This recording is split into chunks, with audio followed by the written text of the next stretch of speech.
Can a propeller aircraft fly almost as fast as a jet? The answer is yes. But the price was creating one of the most dangerous and complex aircraft of World War II. It was a machine born from desperation, a gamble that pushed engineering to its absolute limit, and ultimately, a chilling reminder of how brilliance can become a weapon against itself. By late 1944, the situation for Germany's Air Force was dire. Allied fighters like the P-51 Mustang and the Spitfire dominated the skies. Their own bombers were being shot down in staggering numbers. The revolutionary jet fighters, like the Messerschmitt Me 262, were on the horizon, but they were still too few and too late to turn the tide.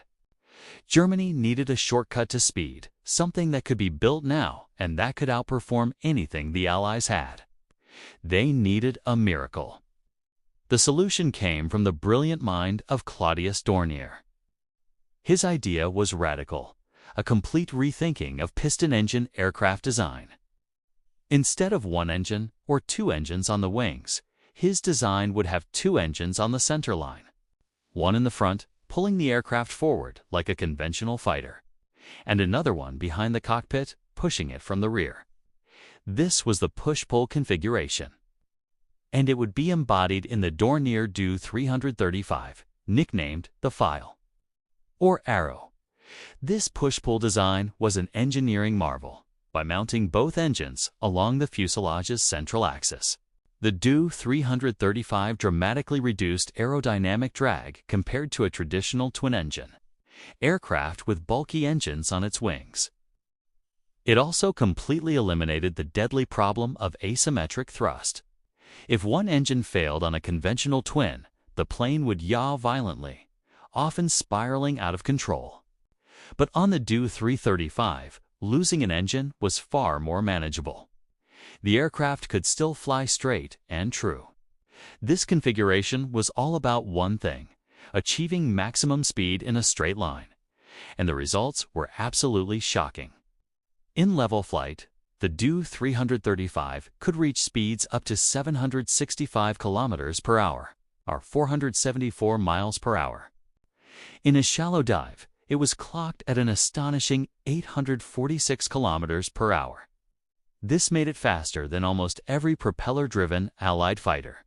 It was so fast that the famous French ace Pierre Clostermann, upon encountering one, could only watch in disbelief as it pulled away from him with ease. To Allied pilots, it was a terrifying phantom, a machine that seemed to defy the known limits of propeller technology. But this incredible speed came at a steep price. The Do 335 was a beast. Fully loaded, it weighed over 10 tons, heavier than many medium bombers. To cram two massive engines, fuel tanks, cooling systems, and heavy armament into one fuselage, engineers had to pack everything in with razor-thin margins. The cockpit was a complex web of dials and levers for managing two separate engines. It was notoriously difficult to fly, especially during takeoff and landing. The high landing speed and poor rear visibility made every return to base a high-stakes event. Failure was not an option, because in this machine, even a small mistake could be catastrophic. The designers understood the extreme danger pilots faced. The most obvious threat was bailing out. A pilot attempting to jump from the cockpit would be instantly killed by the massive spinning propeller just a few feet behind them. To solve this, the Do 335 was fitted with one of the world's first production ejection seats. But this solution created its own terrifying sequence of events. The ejection system was a three-step guillotine. Before the pilot could be fired from the cockpit, they had to trigger a set of explosive bolts. The first charge would blow off the rear propeller blades. The second charge would jettison the entire upper tail fin. Only then, with the path cleared, could the pilot safely eject. If any part of this complex, explosive sequence failed, if a bolt didn't fire, if the propeller didn't detach, the ejection seat would become a death sentence, launching the pilot directly into their own aircraft's machinery. Ultimately, the WWII-335's complexity and the collapsing German war effort meant it was too little, too late. Production was crippled by bombing raids and material shortages. Only a handful of these aircraft, perhaps less than a dozen, ever flew in combat. They were more of a myth than a real threat, fleeting glimpses of a terrifying future that never arrived. The war ended before the Arrow could ever have a meaningful impact.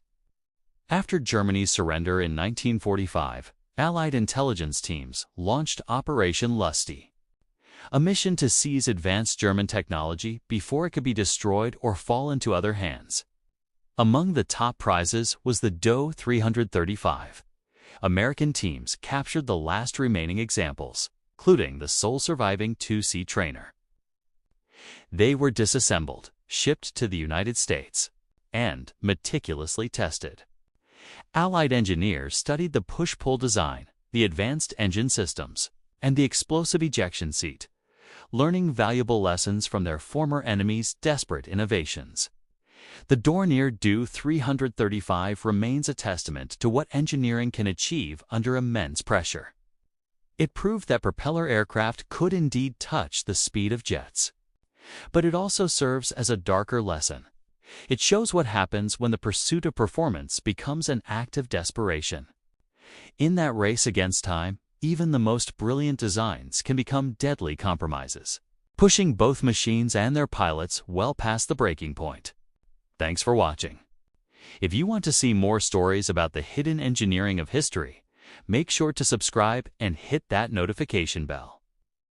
See you in the next one.